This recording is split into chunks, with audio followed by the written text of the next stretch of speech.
Si algo tenemos claro en el día de hoy es que tenemos que trabajar la Canarias del futuro desde el presente. Y para eso hoy en el podcast de Islas Responsables tenemos a una voz autorizada. Ella es doctora, es experta en el desarrollo regional, en muchísimas cosas, porque la verdad es que ahora vamos a conocer un poquito más a la invitada de hoy, Noelia Cruz Pérez. ¿Qué tal? Muy buena. Muy buena, muchas gracias por invitarme. Muchos títulos, se me quedó corto, pero ¿quién es Noelia Cruz?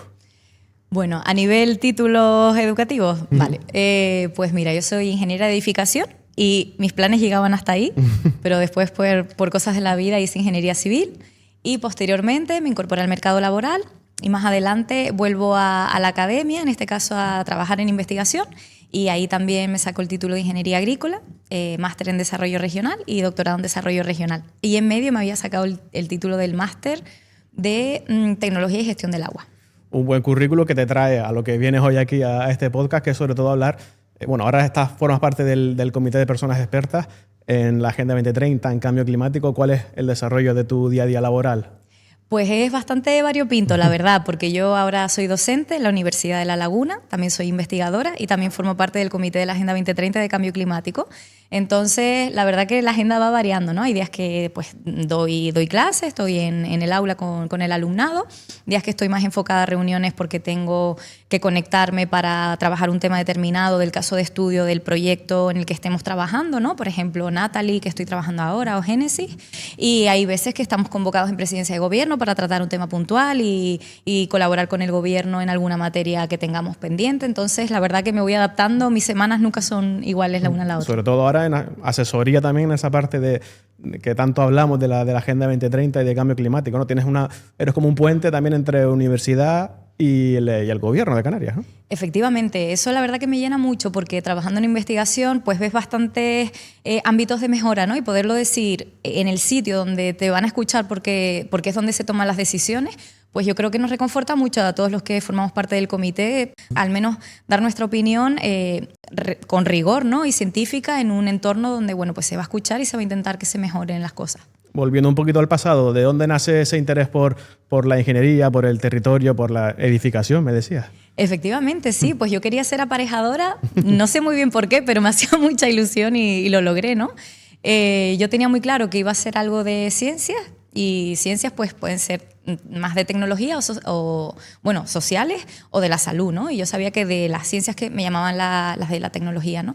Entonces alguna ingeniería lo tenía claro y a medida que avanza el bachillerato, pues me gusta mucho dibujo técnico y bueno, la verdad que un poco, yo siempre lo digo, ¿no? A los 18 años se toman decisiones realmente sin mucho fundamento ni mucho criterio, al menos en mi caso. Me hacía ilusión hacer aparejadores, lo hice. Y después, bueno, pues todo este tema de seguir estudiando fue también porque a mí me pilló el Plan Bolonia. Entonces, bueno, pues yo entré cuando era arquitectura técnica, se convirtió en ingeniería de edificación en el grado mientras yo estudiaba y esto, bueno, pues en su día fue un poco caótico, por eso decidí hacer ingeniería civil porque no veía muy clara la situación en aquel momento. Después, sin embargo, pues laboralmente siempre trabajé como aparejadora sin problema y también estuve muchísimo tiempo fuera porque yo terminé con la crisis y no había trabajo, mucho menos en la construcción aquí en Canarias. Y estuve pues en Senegal, en Marruecos, en Martinica, en Washington, en muchos sitios hasta que volví y ya me asenté. Y ya después pues se cruzó la investigación en mi camino y por eso también seguí estudiando. Hice una tesis, ¿no? Que no entraba en mis planes, pero hoy por hoy estoy súper contenta de haberlo hecho. ¿Qué te enseñó ese paso por Estados Unidos, por Martinica, por África? Mucho. Yo creo que todo este camino internacional empezó cuando hice el Erasmus, que yo siempre se lo digo a mi alumnado, ¿no? Si pueden, váyanse de Erasmus, porque a mí me abrió mucho la mente, ¿no? Yo en aquel momento siempre fui buena estudiante, pero estaba muy enfocada en simplemente aprobar las asignaturas y no tenía un gran interés en aprender idiomas, o sea, había muchas cosas que las dejaba para el futuro, ¿no? Y cuando me voy de Erasmus, pues me doy cuenta de la importancia de los idiomas, de poderte comunicar con la gente. Yo hice el Erasmus en Italia, entonces, bueno, me fui sin saber italiano, pero aprendí pronto, ¿no? Pero no sabía hablar inglés en aquel momento, entonces la gente que no era de un idioma como italiano, castellano, pues se me dificultaba mucho, ¿no? La comunicación. Y eso me dio bastante rabia. Y cuando volví, me saqué el First Certificate de inglés, que después me sirvió para todas las becas, ya me animé, me puse a estudiar francés y en aquel momento me fui con las becas África del Cabildo a Senegal y después a Marruecos al año siguiente, porque cuando estaba en Senegal pues fue la pandemia del ébola y bueno, me pilló allí, nos tuvieron que traer, entonces no pude acabar esa beca y al año siguiente pasé el mismo proceso, pero conseguí la beca también y me fui a Agadir. Y creo que trabajar fuera, vivir fuera, aprender idiomas, te abre la mente de una forma que no... Empiezas a dejar de ver barreras y fronteras, ¿no? Y cuando eres de una isla que estamos súper limitados de forma natural, como ver lo grande que es el mundo y todo lo que se puede hacer, yo creo que me cambió mucho y me hizo muy curiosa, me fomentó esa curiosidad que aplico todos los días. Solo te puede dar cosas buenas estar en tantos sitios del mundo. Empiezas a trabajar en el sector de la construcción, un sector históricamente seguro muy masculinizado. Sí. Y he leído que hay un momento en el como que te saturas. ¿Qué pasó? Sí, pues yo tenía, como te digo, ¿no? Muy romantizado lo de dedicarme a ser ingeniera de edificación, con esa decisión que tomé a los 18 años sin demasiado rigor, pero sí que me gustaba, me parecía muy bonita la idea de formar parte de algo que fuese a perdurar, ¿no? Perdurar en el tiempo, pasar por un lugar y decir, ese edificio, pues yo contribuía a que esté ahí, ¿no? Entonces, pues tenía mucha ilusión. Pero es verdad que trabajar en una obra es muy duro, ¿no? Ya simplemente por el clima, estar con el casco, las botas, el chaleco, cuando hace mucho calor, estar en un lugar así donde hay también polvo, es duro y a nivel físico es bastante complicado. Y luego también es verdad que hay un sesgo de género importante, que no llegaba a sentirme cómoda y al final para ejercer tu profesión tienes que estar tranquila, no luchando cosas por sistema, ¿no? Entonces era sacar adelante el trabajo más algunas cuestiones de género que también estaban ahí y también, hay que decirlo todo, que me di cuenta que no era mi vocación. O sea, yo realmente quería hacer algo que ayudase a la sociedad en cierta medida y sentía que desde ahí no lo estaba haciendo. Hablabas antes de que siendo adolescentes tenemos que tomar decisiones que pueden marcar el futuro de nuestras vidas. Tú pudiste rectificarla y tomar otro camino. Es importante también poder identificar un error, un camino que no era el más idóneo y en tu caso lo pudiste hacer, ¿no? Sí, la verdad que es algo que me reconforta mucho y yo creo que también ha sido un poco fruto del camino, ¿no? Como yo terminé la carrera en un momento de crisis absoluta, donde no podía dedicarme a la construcción en ese momento y me pilló fuera. Ya cuando vuelvo a Tenerife sí que me puedo dedicar al mundo de la construcción, pero como mi salida de la universidad fue tan abrupta y el escenario era tan incierto, creo que me acostumbré a gestionar la incertidumbre y a darme cuenta de que cada momento podía rectificar mi trayectoria porque realmente en algunos momentos me había visto obligada a ello, ¿no? O eso, me voy a Senegal, pues el ébola, pues te vuelves, pues como que me adapté al caos así pronto y cuando vi que algo no tenía recorrido, sabía que era joven y que podía cambiar de rumbo y lo hice. Creo que hay que tener, por una parte es valentía y por otra parte también hay que tener conciencia de clase, ¿no? No todo el mundo puede hacerlo, pues yo tenía un apoyo familiar que me permitía redirigirme y tenía un sostén económico ahí que mis padres, siendo humildes, me podían ayudar. Entonces, pues también fue las circunstancias, ¿no? Pero sí creo que es importante redirigirte si crees que estás en un sitio donde no estás cómodo, no estás haciendo todo tu potencial. Y te redirigiste con éxito al campo en el que trabajas actualmente y formándote y doctorándote, haciendo máster en universidades públicas canarias, que yo creo que es algo que comparten muchos de los invitados de nuestro espacio, de nuestro podcast, y que habla muy bien, ¿no? de la parte formativa y de que desde Canarias y desde la red pública universitaria también se puede llegar lejos, ¿no? Totalmente, me encanta que lo digas y yo también lo reivindico mucho, ¿no? Además, yo ahora trabajo en la universidad pública también y la verdad que me parece un entorno vibrante donde pasan muchas cosas. En la universidad cada día hay más eventos, se traen a más personas de fuera, también se pone en valor, ¿no? Las personas que salen de ahí. Yo acabo de colaborar en una campaña con la universidad también que se llama Lo que somos ahora empezó aquí, donde ponen en valor pues, perfiles que han salido de la universidad, en este caso de la Universidad de La Laguna. Y me parece que tenemos a nuestro favor las universidades públicas y un montón de instituciones también públicas de investigación, ¿no? Como el ICI, APLOCA, Astrofísico. Tenemos ciencia haciéndose en Canarias y por fin, ¿no? Y qué bueno que la gente joven sepa que puede trabajar y dedicarse a la ciencia en Canarias. Y tantísimos proyectos y trabajos que se hacen que quizás la gente de la calle no lo lee o no lo conoce día a día, pero yo que he podido estar metido en este mundillo unos meses, alucinas con la cantidad de trabajo y la cantidad de profesionales que tenemos en Canarias que pueden ser de primer nivel mundial. Estoy totalmente de acuerdo contigo. Creo que hay mucho nivel y que cada vez más, antes a lo mejor sí que se hablaba hace muchos años, ¿no? De ese complejo de la universidad, de Canarias. Creo que eso ya está súper superado y que la gente está súper orgullosa de estudiar en la universidad o de Las Palmas o de La Laguna y de salir a comerse el mundo. Yo lo noto también, eso sí. Y además creo que tú eres una persona especialmente reivindicativa de Canarias. He leído también que eres una apasionada de Canarias casi irracional. Sí, la verdad que sin patriotismos, ¿no? Pero creo que cuando eres isleño eso impacta tu carácter. Ser isleño nos marca, ¿no? Marca nuestra personalidad, nuestra forma de estar en el mundo, nuestra apertura, ¿no? Antes decía que, igual que estamos encerrados territorialmente, también creo que estamos muy abiertos, ¿no? A nivel personal, nosotros no solamente recibimos a mucha gente, sino históricamente hemos salido, ¿no? Y también hemos vuelto, ¿no? Eso me parece muy curioso. El canario siempre quiere volver, ¿no? Yo tengo 2 primos que nacieron en Francia, porque en ese momento mis abuelos y mi tía y mi madre estaban en Francia, pero todos volvieron siempre que pudieron, ¿no? Y cuánta gente no hay aquí que su padre o su madre nació en Venezuela, pero ellos ya nacieron aquí, ¿no? Porque salimos, pero siempre nos llama algo a volver, ¿no? Yo creo que ser isleño es un sentimiento que está ahí, sobre todo cuando eres de una isla pequeña, ¿no? Como Canarias o Madeira o Azores.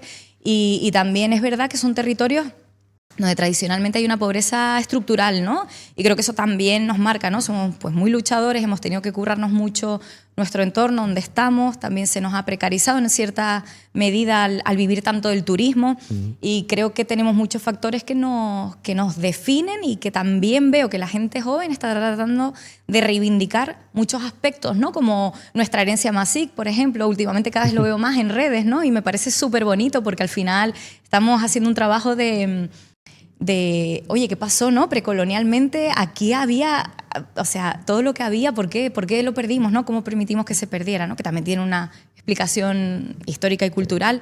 Pero sí, yo la verdad que siento mucho mi tierra y me parece que somos un sitio súper especial y que nos enfrentamos al mundo de otra manera. Y ese sentimiento de identidad que tienes, ese arraigo, ¿te ayuda o te motiva a trabajar en lo que haces de hoy, que es buscar una mejor Canarias en el futuro? 100%. De hecho, se lo digo incluso a mi alumnado, siempre lo digo, hagamos lo que sea porque Canarias sea mejor, siempre.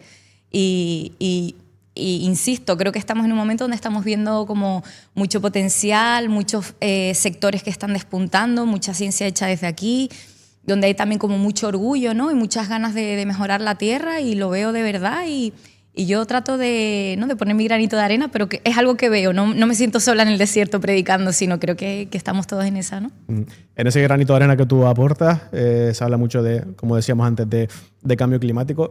¿Cuáles son las principales líneas de actuación que se está haciendo desde el comité de personas expertas en el que tú figuras respecto al cambio climático? Pues mira, muchas acciones porque tenemos todos perfiles diferentes, ¿no? Pero por hablar de aspectos así un poco principales, serían los refugios climáticos, ¿no? Ha sido pues bastante preocupante. Ya van 2 veces en plazo de 2-3 años que se han tenido que cancelar las clases, ¿no? En el colegio por altas temperaturas. Eso nos habla de cambio climático y también nos habla de cómo hemos construido nuestros edificios, ¿no? Y cómo de preparados estamos para temperaturas extremas, ¿no? Que es pues muy poco. Entonces, bueno, pues los refugios climáticos que pone también en valor la población vulnerable, ¿no? Como son niños, como son personas mayores, frente a, pues, a un aumento de las temperaturas, ¿no? También el tema del aumento en el océano, eso también es bastante preocupante. Mi línea, que es el tema de la huella de carbono, ¿no? Huella de carbono y compensación de la huella de carbono también es algo que se está trabajando mucho. De hecho, fue un tema con el que fuimos a la COP en Azerbaiyán, que nosotras acompañamos, mi compañera del comité Adelina y yo, acompañamos a la viceconsejera Julieta Schallenberg a Azerbaiyán, y un poco la línea era compensación de huella de carbono en territorios insulares, ¿no? Porque generalmente la compensación es a través de masas forestales, ¿no? Sí. También el océano. Pero nosotros en las islas no tenemos tanto chance, ¿no? de compensar así con masas forestales, entonces se están buscando opciones de compensación de huella de carbono indirecta, por ejemplo, y bueno, también el gobierno está apostando mucho por zonas de aceleración de renovables, comunidades energéticas, ¿no? Todo lo que es producción de energía renovable nos va a ayudar muchísimo, probablemente es lo que más nos vaya a ayudar. En nuestro día a día, nosotros como ciudadanos de a pie, ¿qué podemos hacer para reducir nuestra huella de carbono? ¿O qué podemos hacer para compensarla? Pues acciones cotidianas, ¿no? Acciones cotidianas. Por ejemplo, el autoabastecimiento energético, ¿no? Si escuchamos que nuestro pueblo, nuestro barrio se va a hacer una comunidad energética, informarnos, ¿no? Porque nos viene bien, porque probablemente vamos a ahorrar dinero, porque vamos a ayudar a la comunidad con la energía que nosotros no utilicemos. Me parece que es un concepto bonito de trabajar en comunidad otra vez, y además de producción renovable. Y también nos da cierta independencia, ¿no? Nosotros vivimos en un territorio donde han sucedido alguna que otra vez los ceros energéticos, donde tenemos un sistema un poco obsoleto, aislado, que tiene ciertos riesgos, ¿no? Y tener pues también esa parte de autoabastecimiento energético me parece interesante. Por supuesto, pues apostar por el transporte público. Hay muchas acciones, ¿no?, individuales, pero es muy importante también tener el apoyo colectivo institucional. Y otro de los aspectos clave en todo este mundillo es el agua, ¿no? Al final Canarias está muy caracterizada por el uso del agua y por la apuesta del agua. ¿Cómo están apostando desde las personas que más saben, como son ustedes, por investigar y qué se puede hacer para mejorar en la gestión del agua? Pues mira, nosotros desde la Universidad de La Laguna, en el grupo de investigación al que yo pertenezco, trabajamos mucho en agua subterránea, en los acuíferos, ¿no?, que son muy, muy relevantes, sobre todo en la parte más occidental del archipiélago, ¿no?, La Palma, El Hierro, La Gomera, Tenerife, Gran Canaria también. Ya a medida que nos vamos acercando al desierto del Sáhara, ya la calidad del agua subterránea pues decrece, ¿no? También son islas más antiguas y donde tienen un modelo más basado en la desalinización de agua de mar. Entonces ahí también hay un potencial de mejora, ¿no?, que esta desalinización de agua de mar, que requiere de una gran cantidad de energía, pues tenga más autoabastecimiento energético limpio, por ejemplo, ¿no? Otro factor que es súper importante es que las redes de abastecimiento que están envejecidas y que están perdiendo agua en los municipios, pues se mejoren y no perder agua en los trayectos, ¿no? Eso es algo que no nos podemos permitir. Por supuesto, también respecto al sector primario, pues tener estudios pormenorizados del agua que eficientemente necesitan los cultivos, ¿no?, para tratar de optimizar estos riegos, ¿no? El sector primario siempre, generalmente, es el mayor demandante de agua de cualquier región, ¿no? Canarias tiene el mismo modelo, es normal, es natural que eso suceda y está bien. Pero es verdad que si optimizamos también a nivel riego, pues riego por goteo, que las fincas sean lo más eficientes posible, también nos va a ayudar mucho a esa gestión del agua en general. Venimos de un invierno especialmente caracterizado por las lluvias en Canarias. Cuando leemos titulares de que la cantidad de lluvia que ha caído nos ha permitido ahorrar X millones de euros, que han sido titulares llamativos, ¿en qué se traduce eso? Bueno, aumenta nuestra capacidad, además de la forma en la que ha llovido, que no ha sido especialmente torrencial ni destructiva, ayuda, por supuesto, a mejorar el agua superficial. En Canarias no es la más relevante, pero sí que es muy relevante para la agricultura. Digo que no es tan relevante porque cuantitativamente, quiero decir, ¿no? Pero cuando tenemos un año de lluvias y tenemos nuestros embalses llenos, por supuesto, eso es súper buena noticia para la agricultura, ¿no? Lo que pasa es que, bueno, los titulares son los titulares, pero al final la gestión tiene que ser holística y sostenible en el tiempo. Por un año bueno no podemos decir que hemos salvado pues, una década, ¿no? Pues qué bien este año y sobre todo para la agricultura, pero tenemos que seguir tomando decisiones de mejora y sobre todo de eficiencia en la gestión del agua. Hablando de lluvias, de temperaturas, has colaborado con Sigma Canarias, con la Fundación Canarias para el Clima. ¿Cómo de importante es tener esos datos propios desde Canarias de lo que nos está afectando también el cambio de temperaturas, el cambio climático? Eso es súper importante. La plataforma Sigma Canarias la desarrollamos con la Fundación para la Investigación por el Clima, FIClima, que habían hecho una similar para Andalucía, y nosotros desde el proyecto europeo Arsino en la Universidad de La Laguna conseguimos financiación de dentro del proyecto para generar proyecciones climáticas para Canarias. Entonces, es fundamental. Nosotros en Canarias, en muchas ocasiones, hay datos de muy buena calidad para la península, pero Canarias queda fuera de ello, ¿no?, por cuestiones económicas o por el motivo que sea, pero en ocasiones no tenemos esos datos de calidad que tienen en península, por ejemplo, ¿no? Por nuestra orografía, además también la resolución, ¿no? Nosotros logramos que la resolución sea de 100 metros y eso es fundamental en un territorio con tantos microclimas y con una orografía tan pronunciada como en Canarias, ¿no? Entonces nos permite conocer a un nivel muy bajito del terreno cómo se va a comportar Canarias a nivel climático para el año 2100 en diversos escenarios, ¿no?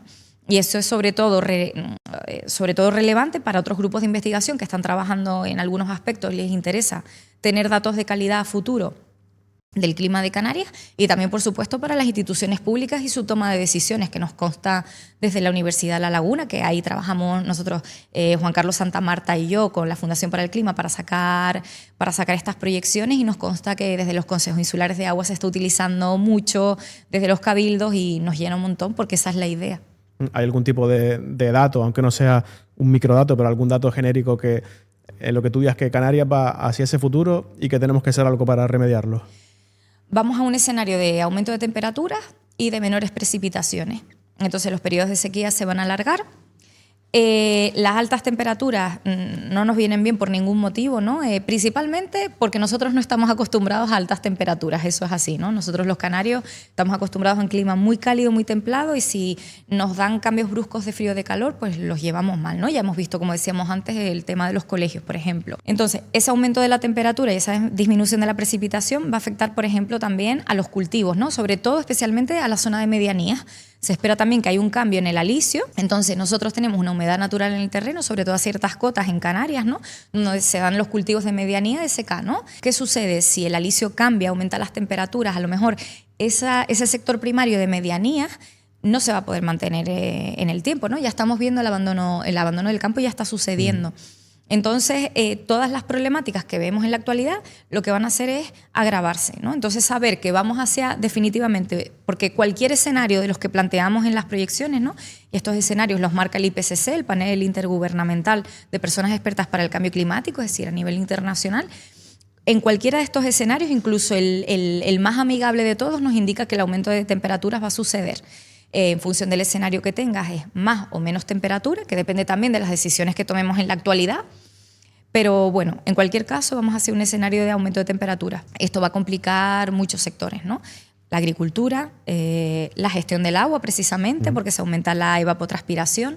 Eso afecta a los cultivos, se aumenta la evaporación, es decir, este agua que estamos tan contentos de que este año se haya embalsado, ¿no? Por las lluvias, también se va a evaporar con mayor facilidad, ¿no? Entonces, pues afecta un montón de aspectos de forma, como decía antes, integral, holística, que nos viene bien saberlo desde ya para poder tomar decisiones y optimizar todos los sectores a lo máximo posible para adaptarnos, ¿no? Ya en cambio climático hablamos sobre todo de adaptación, porque está pasando y hay que pensar en esos escenarios de más temperatura y menos precipitaciones.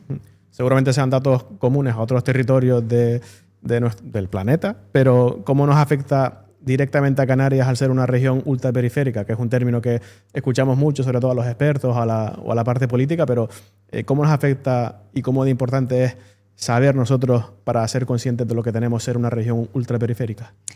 Pues ser una región ultraperiférica, entre otros aspectos, ¿no? Y nosotros en la región que conformamos con la Macaronesia y también nosotros mismos, ¿no? Tenemos una gran cantidad de biodiversidad única en el mundo, por ejemplo, ¿no? Que se va a ver muy amenazada por este cambio climático, por ejemplo.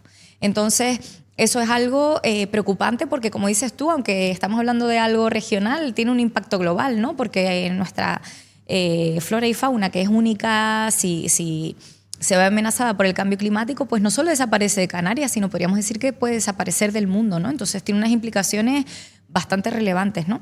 También, por hablar de otro sector que sabemos que es hoy en día muy importante a nivel económico en Canarias, el turismo, ¿no?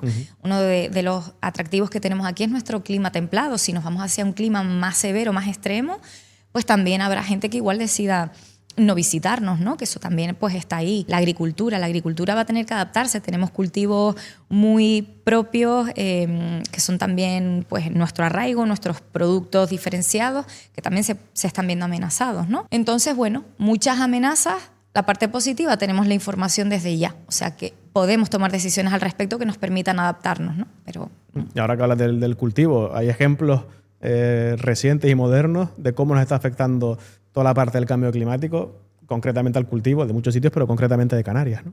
Efectivamente, sí. Por ejemplo, el viñedo, ¿no? El viñedo pues ya se está explorando, sobre todo en islas como Lanzarote, ¿no? Que hay ejemplos de las vendimias que están haciendo fuera de la época habitual en la que las solían hacer, ¿no? Están saliendo bien, pero bueno, es una forma que tiene el sector de adaptarse al clima y sacarlo a su provecho, pero no todos los profesionales del sector están de acuerdo, ¿no? Con hacer ese aprovechamiento de la vid que es un poquito más intensiva que de normal, ¿no? Entonces, bueno, pues ahora mismo hay algunos aspectos que podemos tomar a nuestro favor, pero no sabemos cómo de sostenibles van a ser en el tiempo. Y también, pues por supuesto, la amenaza que tienen algunas de nuestros cultivos de no poder adaptarse a tiempo a las altas temperaturas, ¿no? Y probablemente pues haya que cambiar variedades o haya que apostar por otro tipo de cultivos, ¿no? Estamos ahí un poco en ese camino, pero se avecinan cambios probablemente en el sector primario. Por ir terminando, Noelia, una de las facetas que seguramente más, no sé si más molesten, incordien a las personas expertas como tú, es la desinformación, ¿no? Es la de tener que desmentir constantemente bulos. Te encuentras con esto prácticamente, no sé si a diario o cada semana, ¿no? A menudo, la verdad que es recurrente, ¿no? Lo que pasa es que yo quiero pensar que es más la gente que entiende las cosas. No quiero decir que crean ellas, porque me niego a hablar de creencias cuando estamos hablando de ciencia, ¿no? Pues creer o no, es irrelevante lo que tú creas, está pasando y los datos están ahí.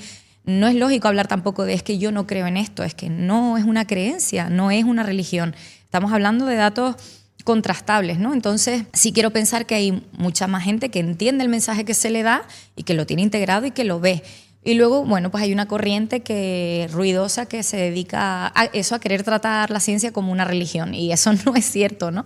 Entonces creo que se cae por sí mismo, pero es verdad que hace mucho ruido y son molestos, y por eso se han convertido en un problema que se quiere atajar, ¿no? Porque no nos interesa tampoco que, sobre todo, por ejemplo, las personas más jóvenes o también por la forma de informarse en la actualidad, ¿no? Que es a través de redes sociales, pues puedan calar mensajes que no tienen mucho criterio, sobre todo entre la población a lo mejor menos informada, ¿no? Pero yo quiero pensar que no va a tener demasiado recorrido porque es ilógico. Hemos hablado de mucha parte de amenazas que tenemos, pero ¿qué oportunidades también tenemos en Canarias, siendo referentes también en muchas materias en cuanto al clima? Muchísimas. Tenemos, como te decía antes, un montón de centros especializados en diversos aspectos científicos que están hechos aquí para nuestro territorio, ¿no? Entonces creo que por esa parte tenemos mucho adelantado. Colaborar con regiones similares a la nuestra, como mencionaba antes a la Macaronesia, ¿no? Azores, Madeira, Cabo Verde, trabajar con otros territorios insulares, aprovechar también la ventaja de ser región ultraperiférica, ¿no? Y las líneas prioritarias que marca Europa para Canarias, ¿no? En documentos como, por ejemplo, la Estrategia de Especialización Inteligente, donde se marca y se busca la mejora de la ciencia, el aumento del número de personas con un doctorado en Canarias. Creo que hay mucho rango de mejora y que ya se está en ello, sobre todo en lo que se refiere a la ciencia. Y unir fuerzas con la gente que conoce de las materias, que sobre todo es lo más importante. Noelia, sí, un gustazo poder hablar contigo de esta parte específica de lo que te dedicas, ahora mismo también como docente en la Universidad de La Laguna. Enhorabuena por todo ello. Ahora vamos a ir a la parte final de la entrevista, que es casi que la más temida, unas 10 preguntitas rápidas para conocerte un poquito mejor. ¿Estás preparada, no? Sí. Venga, la primera, una palabra que te defina, Noelia. Alegre. Sí, lo eres. Creo que sí. Sí. ¿Un lugar favorito de Canarias? Pues te diría, yo soy de Granadilla, en Tenerife, te diría que el Médano, porque es donde veraneé toda mi vida, pero hay sitios de Anaga que me producen el síndrome de Stendhal todo el rato, y me parece, a veces voy conduciendo por Tenerife y ni me lo creo de dónde estoy, ¿no? El Barranco de Masca, millones de sitios en Tenerife. Te quedas en tu isla, ¿no? Sí. ¿Una canción que no falte nunca en tu lista de reproducción o en tu coche? Pues ahora mismo estoy escuchando mucho las salsitas que está sacando Nati Peluso. ¿Y un libro que te has leído, que te gustaría leer o que volverías a leer? Un libro que me ha impactado recientemente mucho. Han cantado bingo. Además, la autora es de Lanzarote, Ana Corujo. Y, bueno, increíble, de verdad. Si pueden, léanlo. Recomendamos mucho a Ana Corujo, que hemos hecho acciones con ella también con escritoras canarias. Si tuvieras que quedarte con una red social, ¿cuál es la que más usas? Instagram. La más positiva, ¿no? La que más me divierte, aunque también uso mucho LinkedIn, pero Instagram, siendo sincera, es la que más me divierte, sí. ¿Y qué es lo que más te gusta de tu trabajo? Conectar con el alumnado y motivarles, transmitirles que pueden hacer lo que quieran, ¿no? A veces les veo como, bueno, pues tengo que estar aquí porque quiero este título, quiero acabar en cierto lugar y tengo que pasar por aquí, ¿no? Y mi labor como docente creo que es que no pasen los días uno y otro, sino que sea algo que les genere emociones y que les inspire. Eso es lo que estoy intentando. Fuera de Canarias, un lugar, has viajado mucho, pero un lugar donde te gustaría también estar. Pues creo que de los sitios en los que he estado, probablemente uno de los sitios que más me ha gustado es Islandia. Creo que también el hecho de que sea una isla, pero me ha parecido de lo más increíble que he visto en mi vida. Espectacular. Un día en la playa, un día en el campo, ¿de qué es más, Noelia? En la playa, aunque me encanta irme de sendero por Anaga, como te decía, pero la playa me gusta más. ¿Y de esos días de sendero, plato de cuchara o de tenedor? Ahí es que si vas a un Guachinche, te ponen unas garbanzas. se come bien en todos lados, ¿no? Sí, ahí sería más de cuchara, pero siendo yo más de tenedor, pero si me pongo en un escenario pateo Guachinche, pues cuchara.